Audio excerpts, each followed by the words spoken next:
A las autoridades de las Naciones Unidas, representantes de los distintos países que la integran y todos los ciudadanos del mundo que nos estén mirando, buenas tardes. Para aquellos que no lo saben, yo no soy político, soy un economista liberal libertario, que jamás tuvo la ambición de hacer política y que fue honrado con el cargo de presidente de la República Argentina frente al fracaso estrepitoso de más de un siglo de políticas colectivistas que destruyeron nuestro país. Este es mi primer discurso frente a la Asamblea General de las Naciones Unidas y quiero aprovechar para, con humildad, alertar a las distintas naciones del mundo sobre el camino que están transitando hace décadas y sobre el peligro que implica que esta organización fracase en cumplir su misión original.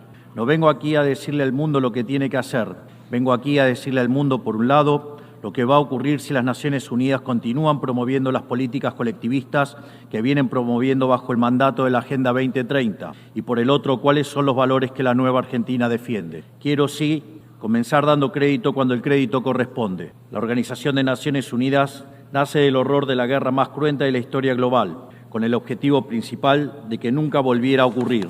Para ello, la organización grabó en piedra sus principios fundamentales en la Declaración Universal de Derechos Humanos. Ahí se consignó un acuerdo básico en torno a una máxima, que todos los seres humanos nacen libres e iguales en dignidad y derecho. Bajo la tutela de esta organización y la adopción de estas ideas, durante los últimos 70 años la humanidad vivió en periodo de paz global más largo de la historia, que coincidió también con el periodo de mayor crecimiento económico de la historia. Se creó un foro internacional donde las naciones pudieran dirimir sus conflictos a través de la cooperación, en vez de recurrir instantáneamente a las armas, y se logró algo impensado: sentar de manera permanente a las 5 potencias más grandes del mundo en una misma mesa, cada una con el mismo poder de veto, a pesar de tener intereses totalmente contrapuestos. Todo esto no hizo que el flagelo de la guerra desapareciera, pero se logró por ahora que ningún conflicto escalara a proporciones mundiales. El resultado fue que pasamos de tener 2 guerras mundiales en menos de 40 años,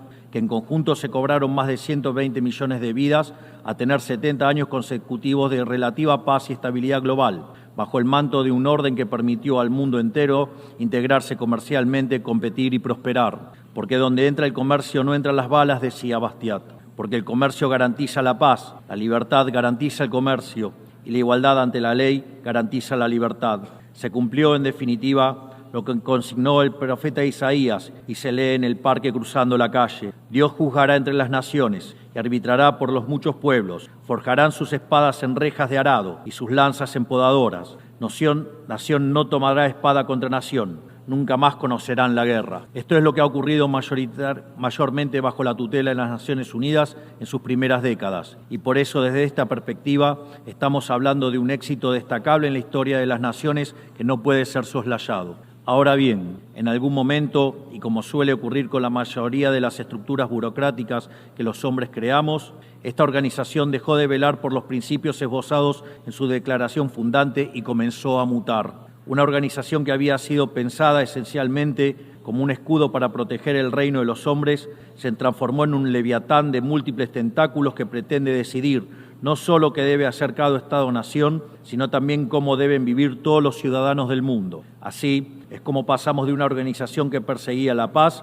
a una organización que le impone una agenda ideológica a sus miembros sobre un sinfín de temas que hacen a la vida del hombre en sociedad. El modelo de Naciones Unidas, que había sido exitoso, cuyo origen podemos rastrear en las ideas del presidente Wilson, que hablaba de la sociedad de paz sin victoria y que se fundaba en la cooperación de los Estados-nación, ha sido abandonado. Ha sido reemplazado por un modelo de gobierno supranacional de burócratas internacionales que pretenden imponerle a los ciudadanos del mundo un modo de vida determinado. Lo que se está discutiendo esta semana aquí en Nueva York, en la Cumbre del Futuro, no es otra cosa que la profundización de ese rumbo trágico que esta institución ha adoptado. La profundización de un modelo que, en palabras del propio secretario de las Naciones Unidas, exige definir un nuevo contrato social a escala global, redoblando los compromisos de la Agenda 2030. Quiero ser claro en la posición de la Agenda Argentina. La Agenda 2030, aunque bien intencionada en sus metas, no es otra cosa que un programa de gobierno supranacional de corte socialista, que pretende resolver los problemas de la modernidad con soluciones que atentan contra la soberanía de los Estados-nación y violentan el derecho a la vida, a la libertad y a la propiedad de las personas. Es una agenda que pretende solucionar la pobreza, la desigualdad y la discriminación con legislación que lo único que hace es profundizarla, porque la historia del mundo demuestra que la única manera de garantizar la prosperidad es limitando el poder del monarca, garantizando la igualdad ante la ley y defendiendo el derecho a la vida, a la libertad y a la propiedad de los individuos. Ha sido precisamente la adopción de esa agenda que obedece a intereses privilegiados y el abandono de los principios esbozados en la Declaración Universal de Derechos Humanos de las Naciones Unidas lo que tergiversó el rol de esta institución y la puso en una senda equivocada. Así, hemos visto cómo una organización que nació para defender los derechos del hombre ha sido una de las principales propulsoras de la violación sistemática de la libertad, como por ejemplo con las cuarentenas a nivel global durante el año 2020 y que debería ser considerado un delito de lesa humanidad. En esta misma casa, que dice defender los derechos humanos, han permitido el ingreso al Consejo de Derechos Humanos a dictaduras sangrientas como la de Cuba y Venezuela sin el más mínimo reproche. En esta misma casa, que dice defender los derechos de las mujeres, permite el ingreso al Comité para la Eliminación de la Discriminación contra la Mujer a países que castigan a sus mujeres por mostrar la piel. En esta misma casa, sistemáticamente, se ha votado en contra del Estado de Israel, que es el único país de Medio Oriente que defiende la democracia liberal, mientras se ha demostrado en simultáneo una incapacidad total de responder al flagelo del terrorismo. En el plano económico, se han promovido políticas colectivistas que atentan contra el crecimiento económico, violentan los derechos de propiedad y entorpecen el proceso económico natural, llegando a impedirle a los países más postergados del mundo gozar libremente de sus propios recursos para salir adelante. Regulaciones y prohibiciones impulsadas precisamente por los países que se desarrollaron gracias a hacer lo mismo que hoy condenan. Se ha promovido además una relación tóxica entre las políticas de gobernanza global y los organismos de crédito internacional, exigiéndole a los países más relegados que comprometan recursos que no tienen en programas que no necesitan, convirtiéndolo en deudores perpetuos para promover la agenda de las élites globales. Tampoco ha ayudado el tutelaje del Foro Económico Mundial, donde se promueven políticas ridículas con anteojeras maltusianas, como las políticas de emisión cero, que dañan sobre todo a los países pobres, a las políticas vinculadas a los derechos sexuales y reproductivos, cuando la tasa de natalidad de los países occidentales se está desplomando, anunciando un futuro sombrío para todos. Tampoco la organización ha cumplido satisfactoriamente su misión de defender la soberanía territorial de sus integrantes, como sabemos los argentinos de primera mano en la relación con las Islas Malvinas. Y llegamos incluso a una situación en la que el Consejo de Seguridad, que es el órgano más importante de esta casa, se ha desnaturalizado, porque el veto de sus integrantes permanentes se empezó a utilizar en defensa de los intereses particulares de algunos. Así estamos hoy, con una organización impotente en brindar soluciones a los verdaderos conflictos globales, como ha sido la aberración y aberrante invasión rusa a Ucrania, que ya le ha costado la vida a más de 300.000 personas, dejando un tendal de más de 1 millón de heridos en el proceso. Una organización que en vez de enfrentar estos conflictos, invierte tiempo y esfuerzo en imponerle a los países pobres que cómo y deben producir, con quién vincularse, qué deben comer y en qué creer, como pretende dictar el presente pacto del futuro. Toda esta larga lista de errores y contradicciones no ha sido gratuita, sino que ha redundado en la pérdida de credibilidad de las Naciones Unidas ante los ciudadanos del mundo libre y en la desnaturalización de sus funciones. Por eso, quiero hacer una advertencia. Estamos ante un fin de ciclo. El colectivismo y el postureo moral de la agenda woke se han chocado con la realidad y ya no tienen soluciones creíbles para ofrecer a los problemas reales del mundo. De hecho, nunca las tuvieron. Si la Agenda 2030 fracasó,